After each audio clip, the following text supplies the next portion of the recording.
comigo a sua Bíblia no livro de Neemias.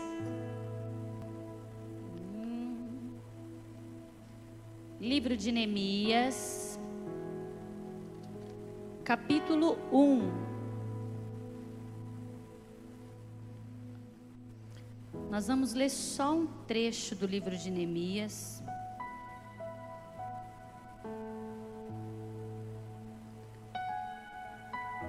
Quero, enquanto vocês procuram aí, porque o livro de Neemias é pequenininho, é difícil encontrar, né, gente? Livro de Neemias no Antigo Testamento, fica depois de Esdras e antes de Esther, ali no meio.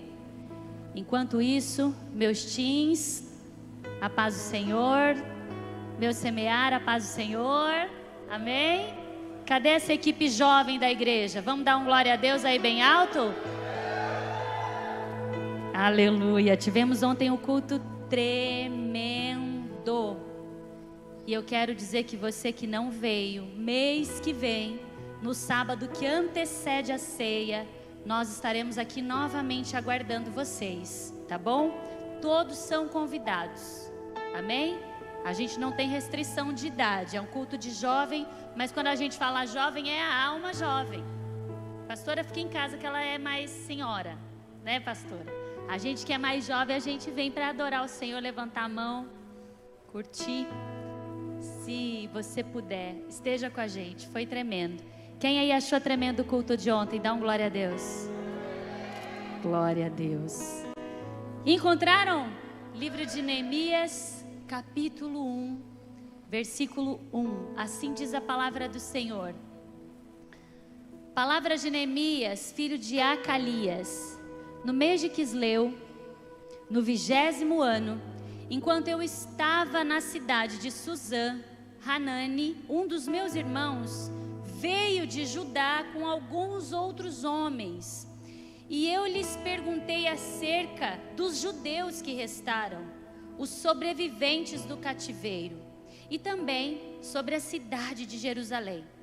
E eles então me responderam: aqueles que sobreviveram ao cativeiro e estão lá na província passam por grande sofrimento e humilhação.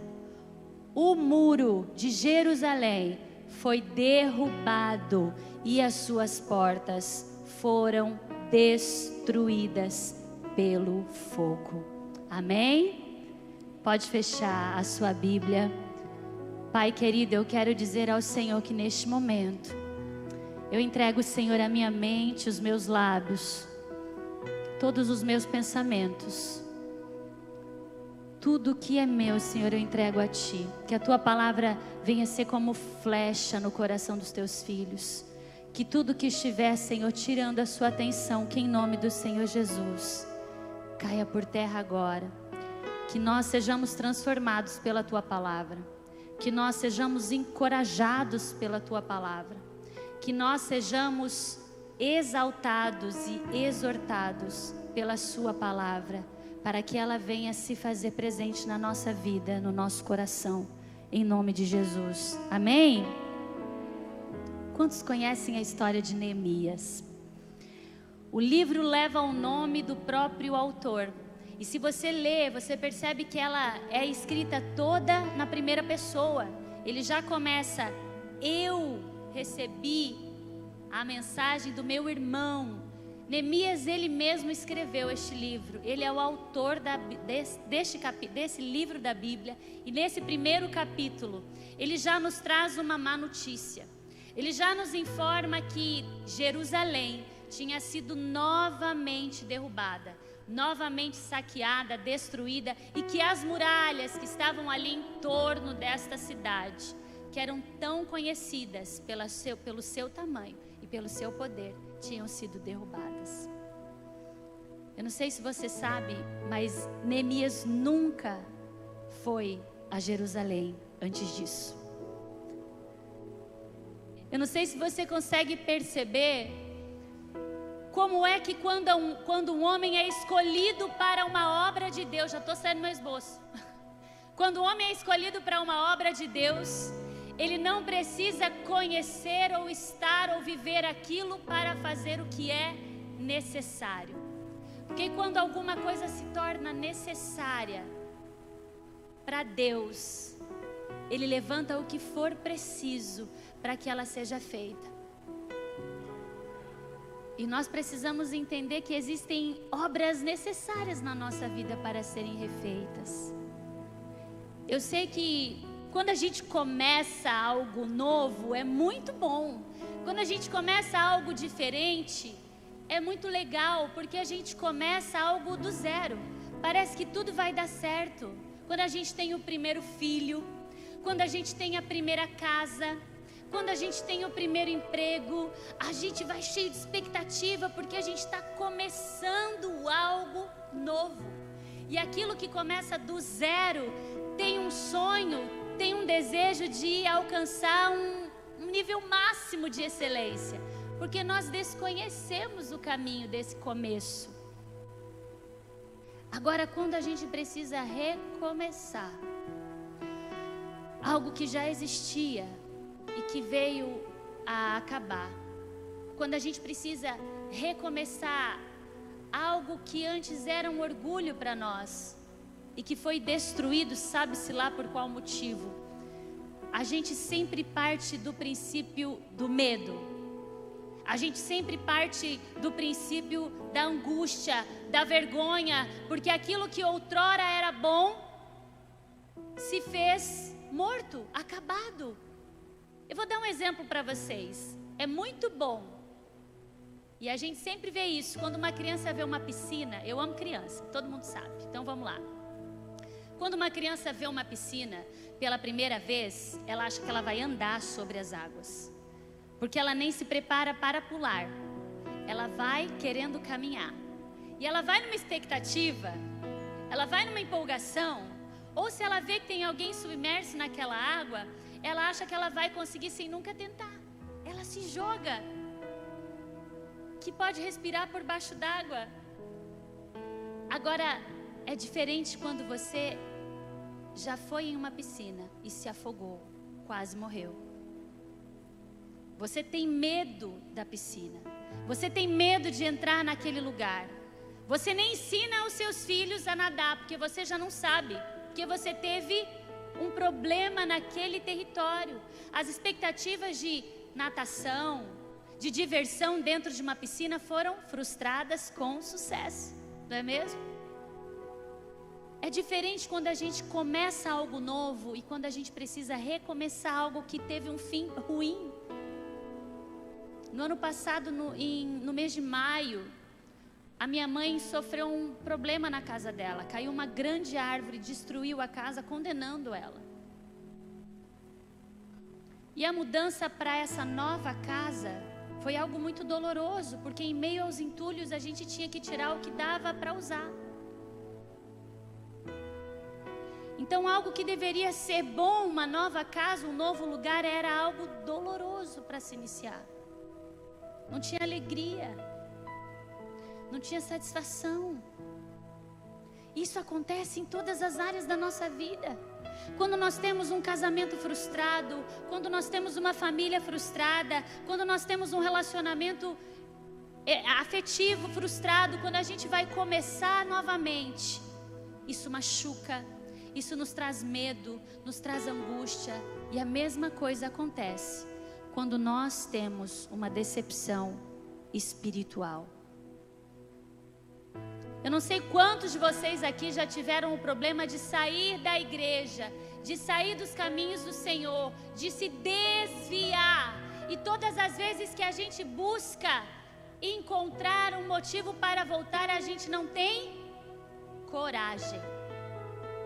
E é sobre isso que Neemias nos mostra. Neemias nos mostra que em todas as áreas da nossa vida existe algum muro, alguma muralha, algum lugar que precisa ser reconstruído. Talvez você tenha uma família perfeita, mas existe algo dentro da sua índole, do seu caráter, que está errado. É uma falha no seu muro.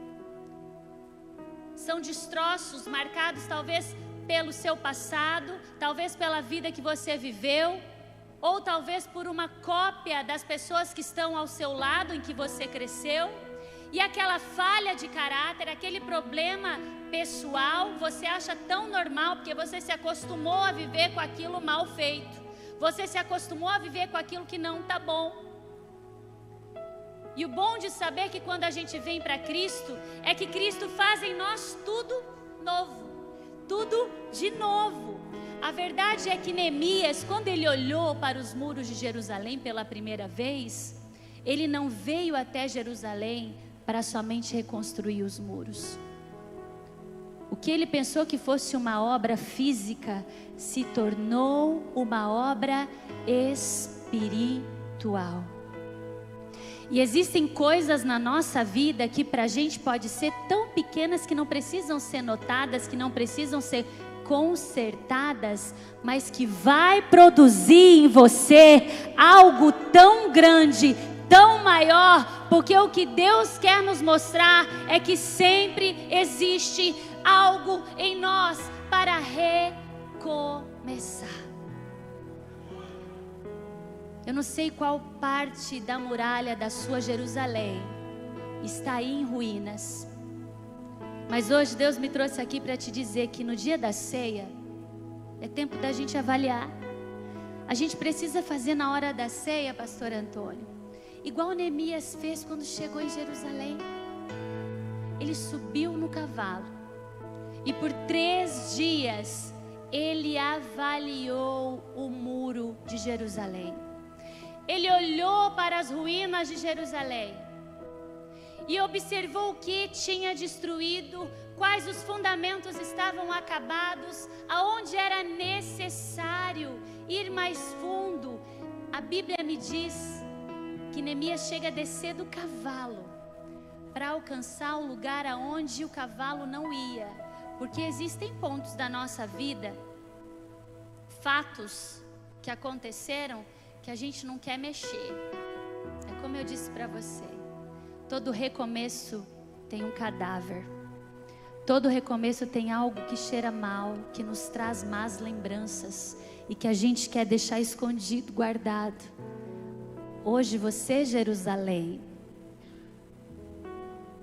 precisa subir no cavalo e começar a partir de agora a avaliar o que está de errado aí no seu muro. O que está trincado, o que está quebrado? O que Deus quer me falar hoje? Me mostrar que eu preciso reconstruir. E acontece que numa pequena reconstrução, Deus trouxe um grande avivamento. Talvez a menor coisa que você acha insignificante, que você não quer mudar na sua vida, é o princípio de um grande avivamento para a sua vida. Preste atenção. A primeira coisa que nós precisamos fazer para recomeçar uma reconstrução de muralhas em nós é entender que temos uma realidade para encarar. Quando Neemias vai de cavalo, vai a cavalo, observar os muros de Jerusalém, ele para de olhar para o inimigo e olha para as ruínas da terra que ele conhecia só de ouvir falar. E isso é algo que nós precisamos entender. A gente precisa parar de olhar para quem é o culpado do que está acabado e procurar em nós a falha que existe. Procurar em nossos muros o que é que tem de errado, encarar os nossos entulhos, o que nos faz cair em erro, cair em pecado. Eu costumo dizer que quando a gente faz uma oração, existe o tempo de fala e existe o tempo de silêncio para Deus falar conosco. Não é um monólogo, a oração é um diálogo, onde 2 pessoas se conectam. Só você vai falar? Ou Cristo, Deus, o Espírito Santo quer falar com você? Existe um espaço que nós precisamos entender que nossas falhas e nossos erros não nos traz vergonha, nos tira do lugar de vergonha, mas nos traz novas atitudes. Nós precisamos encontrar onde é que estão as nossas falhas, onde é que estão os nossos erros, quais são as causas que nos fazem sempre cair no mesmo problema. Eu vou dar um exemplo para você. Eu conheço pessoas que constroem nações com as mãos, mas destrói reinos com a língua. A pessoa faz a obra de Deus com excelência, ajuda o necessitado, prega, canta, louva, mas quando você senta com ela, a língua é pesada, profetiza maldições para o irmão, traz contenda, fala palavrão. O que você constrói com as mãos, você derruba com a língua. Isso não é pequeno, não é pouco, porque a Bíblia fala que a nossa boca fala do que o nosso coração está cheio. Existe uma conexão dentro de nós. Aquilo que eu falo diz quem eu sou. E quando eu falo mal de Pedro, eu estou falando mal de mim, não de Pedro. E quando eu acuso Pedro, eu estou acusando o que há em mim escondido e não acusando a Pedro. Nós precisamos entender que as falhas que nós temos, tanto de caráter quanto de conduta, precisam ser corrigidas. Da onde são as origens dessas falhas? Eu quero dizer para você que se você puder e quiser, dá uma olhada nas fontes que você tem nas redes sociais. Dá uma olhada na linguagem que os teus amigos usam ao seu redor. Dá uma olhada nos seus melhores amigos, quem são eles? Eles são muito semelhantes a você. Porque nós nos alimentamos tanto do que está ao nosso redor do que está dentro de nós. É por isso que hoje você pode ir lá na sua casa, antes de dormir, pegar o seu celular, você que é jovem, você que é adulto, você que é criança, e veja quem que você está seguindo lá no Instagram, no Facebook. Começa a fechar as janelas. Começa a tentar corrigir o que os teus olhos veem, o que teus ouvidos ouvem. Isso vai melhorar muito os seus pensamentos. Isso vai melhorar muito a forma com que você fala. Agora, se o seu problema não for só um problema de fala ou de conduta, ele for maior, ele está relacionado a atitudes, a rupturas. Ah, minha família acabou, eu tive uma perca dentro de casa, eu tive uma briga que há anos eu não falo com ninguém. Obrigada, não estou conseguindo abrir. Todo mundo viu. Obreiro, né, gente? É uma benção. Realmente, existem partes do nosso muro que fogem da nossa alçada. Não é uma questão da minha construção, foi um ataque externo. Vocês conseguem entender isso? Não diz respeito só a mim, diz respeito aos meus vizinhos, algo que eu não esperava e abalou os muros de Jerusalém. Algo que eu não conseguia ver, algo que eu não conseguia entender, e veio como uma flecha, como um morteiro e pá! Quebrou, destruiu. Eu quero dizer para você, querido, que o que eu aprendi com Neemias é que quando nós paramos de temer o inimigo e agimos com atitudes direcionadas por Deus, nós reconstruímos o que Deus quiser que nós reconstruamos. Se você foi atingido por um morteiro, se você foi atingido por uma seta maligna do inimigo, o que traumatizou a tua vida, o que teve fim, o que está morto, não diz respeito a você. Você não consegue ser responsável por aquilo para que ele recomece. Existe algo que se chama presente, que a partir de hoje, que a partir de agora, pode iniciar o processo de reconstrução. E eu quero dizer para você que Deus não chama a nós para sermos cristãos parados. A obra do Senhor sempre foi feita por pessoas que se movem por Ele através da fé. Se você olhar para a Bíblia, Deus sempre falou com seus profetas no Antigo Testamento, dizendo assim: Neemias, desce à casa do oleiro, lá eu falarei contigo. Deus falou também com Elias: Elias, vá até os profetas de Baal. Jeremias, dessa casa do oleiro, falou para Elias: Elias, vá e confronte os profetas de Baal. Coloque um holocausto diante deles, e ao invés de fogo, você vai colocar água. Quando Deus fala com os seus profetas, Ele não fala senta e espera. Quando Deus fala com o povo dele, Ele não fala senta e vê o que eu vou fazer. Porque quando Deus age, Ele age no impossível. Mas antes de Ele agir no impossível, Ele direciona o seu povo para fazer o que for necessário. Quem é filho e filha de Deus age através da palavra, age com obediência, age pela atitude de fé. Você sabe que quando nós temos uma fé firmada, quando nós temos a fé firmada na palavra do Senhor, pode vir as forças contrárias, ela é inabalável. Eu conversava ontem com uma jovem e ela dizia assim para mim: aconteceu tantas coisas com a minha família, mas eu nunca culpei a Deus. O problema é que quando nós iniciamos a nossa caminhada com Deus, a Bíblia diz que nós precisamos ser perseverantes, conhecer e prosseguir em conhecer ao Senhor.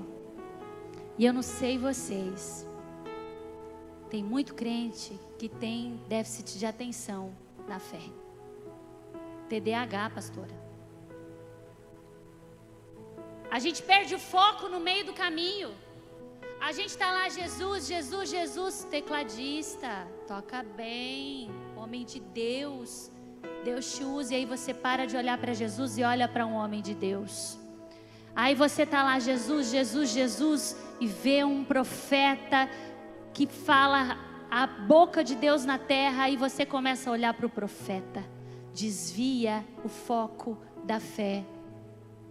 E quando nós desviamos a atenção da fonte da nossa fé, nós paramos de fazer a obra de Deus. Não é porque nós queremos, é por distração.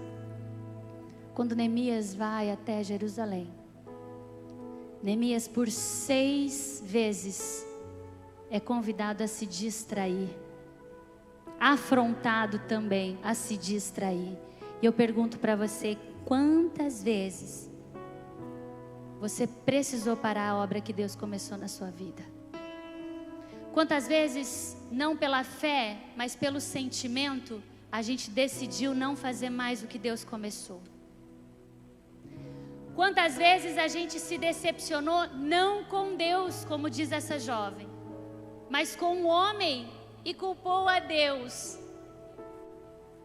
Todas as vezes que nós paramos de fazer a obra do Senhor, nós olhamos para o homem. Todas as vezes que nós nos decepcionamos com a nossa vida, nós nos decepcionamos pelos homens e não pela obra do Senhor. Porque aquele que está com o Senhor tem o fundamento da sua fé naquilo que ele espera e não no que ele vê. Hebreus capítulo 11 nos diz que o firme fundamento da nossa fé está nas coisas que se esperam e naquilo que não, e na prova das coisas que não se veem. Todas as vezes que você iniciar uma obra, não pense só em você ou em quem está ao seu redor. Todas as vezes que você iniciar uma obra no teu muro, ó Jerusalém, pense naquele que te chamou, porque Ele está esperando a obra sobre a sua vida. Ele tem um chamado para cada um de nós. Nós não somos guiados pelas nossas sensações, pelos nossos sentimentos. Nós somos guiados pela nossa fé.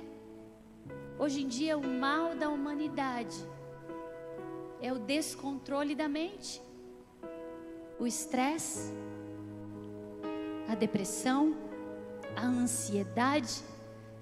São coisas que nos levam no passado ou no futuro, mas que nos fazem nos desprender do autocontrole, tirando a nossa mente da paz que excede todo o entendimento que está em Cristo Jesus.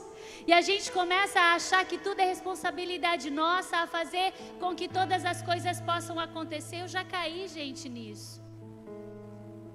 Eu já sofri de ansiedade, quase a ponto de ter que tomar a medicação. Mas para graça e misericórdia do Senhor, eu precisei correr aos pés da cruz e dizer: Senhor, eu não consigo carregar esse fardo. Ele não é meu, toma. A gente não tem controle das coisas. Sabe por quê? Porque o dia mau vem.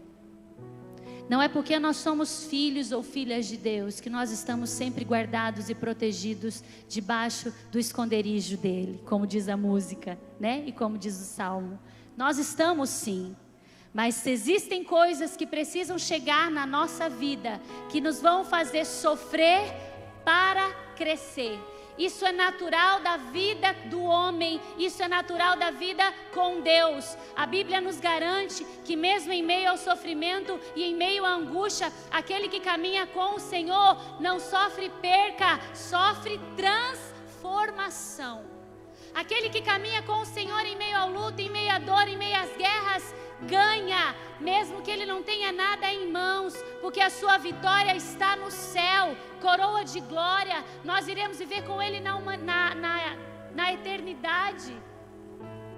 A nossa vitória não está nesse mundo. Nós precisamos entender que toda vez que nós iniciarmos uma perca, se o Senhor estiver conosco e aquilo que nós estamos perdendo tem um propósito, Deus quer fazer com que você perca para que Ele venha reconstruir.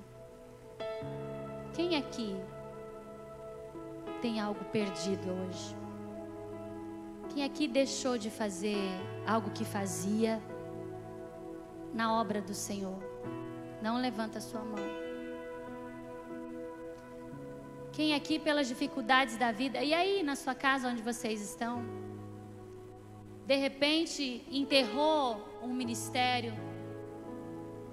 Claro que a palavra de repente ela é muito injusta. Alguma coisa aconteceu e você enterrou o seu ministério. Alguma coisa aconteceu e a conexão que você tinha com Deus, a intimidade que você tinha com Ele, eu não estou falando, gente, de púlpito, de microfone. Eu estou falando de intimidade, de profundidade, de conexão, de entrega, se perdeu. O que antes procurava mais a Deus não procura mais. Aquele que antes ansiava pela leitura da Bíblia, aquele que antes ansiava pelo conhecimento da palavra já não anseia mais. Nós estamos perdendo pedaços dos nossos muros. Nós estamos perdendo coisas que nos protegem, ou por obras externas, pela dificuldade que é para vocês, adolescentes, viverem convivendo com pessoas que não são adolescentes. O mundo nos pressiona a tomar atitudes, e quando nós somos adolescentes a gente vai, né? Maria vai com as outras, como diz o ditado, e nessa hora a gente acaba perdendo a identidade cristã, ou por consequências da vida. Nós que somos adultos, problemas em casa, problemas no trabalho, problemas com a família, problemas com dinheiro, a gente acaba perdendo a conexão com Deus. Indiferente dessa situação, eu quero te dizer que hoje o Senhor nos chama para um recomeço. O Senhor nos mostra no livro de Neemias que ainda que o território que Ele te convida a se posicionar para reconstruir, para você é impossível. Eu conheço um homem que é mais do que profissional para estar contigo nessa reconstrução. Existe um homem que pega o vaso quebrado e faz dele um vaso novo. Existe um homem que vê você andando num caminho errado e te coloca em um novo e vivo caminho. Existe um homem que vê uma velha criatura cheia de marcas, cheia de problemas, cheia de pecados, cheio de traumas, e olha e diz para ele: eis que eu te faço uma nova criatura, todas as coisas velhas se passaram, eis que tudo se fez novo. Existe um homem que vê um homem que está regenerado, acabado, morto, e o regenera através apenas da sua palavra poderosa e viva. Existe um homem que olha para a morte e diz: aonde está a morte, a sua vitória? Aonde está o seu galardão? Eu posso fazer tudo aquilo que está morto reviver. E ele faz daquele que perdeu tudo, daquele que está morto, daquele que está esquecido, alguém ressuscitado, renovado. Fica de pé comigo, igreja. Eu quero que você nessa noite reconheça aqui nessa reconstrução, reconheça que nesse recomeço da sua vida existe alguém que é profissional em recomeçar. Ele foi carpinteiro, ele andou conosco nessa terra, ele tem nome, o nome dele é Jesus Cristo. É para ele e com ele e por ele que nós ansiamos recomeçar aquilo que está derrubado. É para ele e por ele que nós precisamos recomeçar aquilo que estava morto.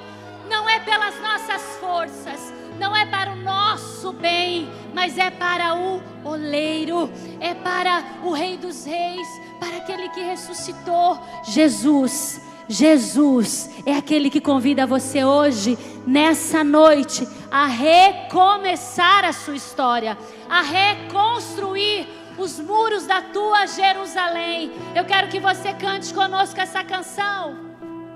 Eu vou construir minha vida em ti, tu és meu fundamento.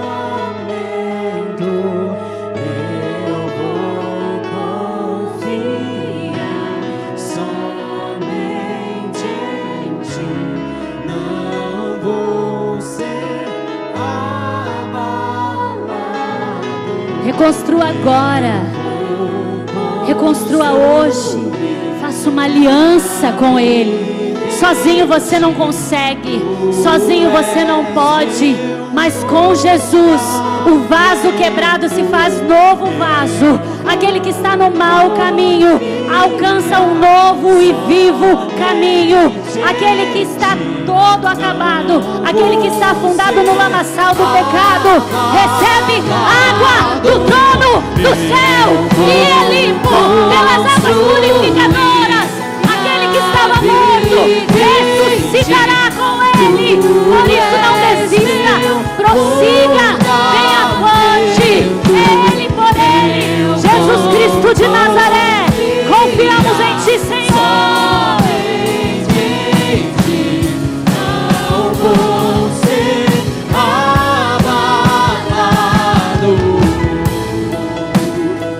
Levante as suas mãos e declare: eu quero recomeçar. Eu quero reconstruir as muralhas da minha Jerusalém. Pastora Daniele, você quer continuar? Pastor Walter, eu quero que você entenda, querido, que é chegada a hora e a hora é agora, que nós precisamos conhecer aquele que nos chamou para esse propósito. Aplauda o nome do Senhor.